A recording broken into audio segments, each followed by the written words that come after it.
योगी अरुणानंद मुनि आप सभी का हार्दिक स्वागत करता हूं और आशा करता हूं कि आप सभी कुशल मंगल है। साथियों, आज मैं आपको बताने जा रहा हूं एक ऐसा तरीका जिसके द्वारा आप अपने ब्रेन के सेल्स को डेवलप कर सकते हैं, बना सकते हैं, नए तरीके से ब्रेन को बहुत अच्छी तरह से विकसित कर सकते हैं और अपने ब्रेन को, अपने मस्तिष्क को एक नया स्वास्थ्य प्रदान कर सकते हैं।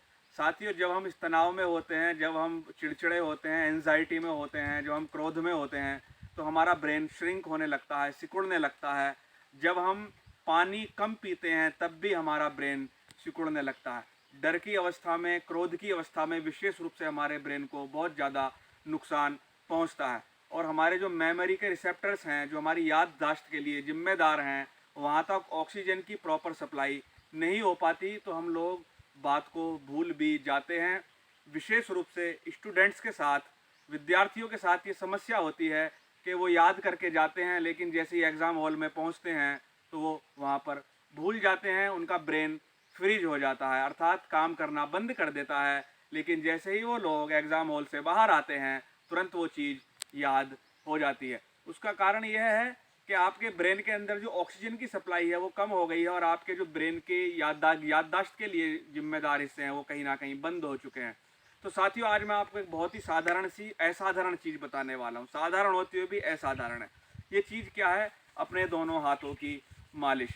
साथियों, हाथों की मालिश करने से क्या होता है? आपके ब्रेन के अंदरूनी हिस्सों की मसाज होती है, साथ ही आपके ब्रेन को प्रॉपर ब्लड की सप्लाई मिलनी शुरू हो जाती है, ब्रेन के सेल्स रिपेयर होने शुरू हो जाते हैं और ब्रेन के वो हिस्से भी सक्रिय होने शुरू हो जाते हैं जो अमूमन सक्रिय नहीं होते। अब प्रश्न ये होता है कि हाथ को रगड़ने से ब्रेन का क्या लेना देना है? देखो साथियों, जब कोई बेहोश हो जाता है, बेहोश होकर गिर जाता है, तो हम उसके हाथ और पैरों को ही रगड़ते हैं ताकि उस व्यक्ति की चेतना वापस आ जाए, क्योंकि बेहोश होने पर नर्वस सिस्टम बिल्कुल स्लो डाउन हो जाता है और ब्रेन की एक्टिविटीज़ लगभग लो हो जाती हैं।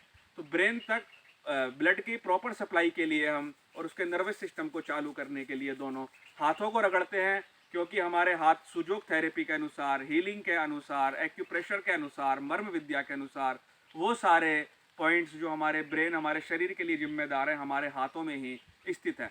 तो साथियों, अगर आप विद्यार्थी हैं, अगर आप अपने ब्रेन को मजबूत रखना चाहते हैं, याददाश्त अच्छी रखना चाहते हैं, अपने ब्रेन की तर्क शक्ति को, चिंतन क्षमता को, इमोशंस को बैलेंस रखना चाहते हैं, एक अलग आयाम पर अपने ब्रेन का प्रयोग करना चाहते हैं, तो दोनों हाथों को रोज़ 2 से 3 मिनट जब भी समय मिले इसको रगड़ा कीजिए। तब तक इसको रब कीजिए जब तक ये दोनों हाथ गर्म ना हो जाएं। जो हमारा लेफ्ट हैंड है वो राइट ब्रेन को रिप्रेजेंट करता है और जो हमारा राइट ब्रेन है वो हमारे लेफ्ट ब्रेन को रिप्रेजेंट करता है। मान लो अभी आप इस हाथ को घिस रहे हो, इस हाथ को ज़्यादा एक्टिविटी कर रहे हो, एक्टिविटी भी, तो समझ लीजिए कि आपका लेफ्ट ब्रेन एक्टिव हो गया है। यानी कि आपकी उंगली अगर आप इस तरीके से हिला रहे हैं तो भी आपके लेफ्ट ब्रेन के अंदर, क्योंकि मैं राइट हाथ की उंगलियां हिला रहा हूँ, तो यहाँ पर एक्टिविटी हो रही है। तो अपने दोनों ब्रेन के अंदर कोऑर्डिनेशन स्थापित करने के लिए आप दोनों हाथों को रब कीजिए। एग्ज़ाम के अंदर, अपनी पर्सनल लाइफ के अंदर इसका असर महसूस कीजिए। साथियों, वीडियो पसंद आए तो लाइक करना, शेयर करना, चैनल को सब्सक्राइब करना, ताकि आपको नए नए वीडियोज़ प्राप्त होते रहें। मैं आपके मंगल की कामना करता हूँ। प्रणाम।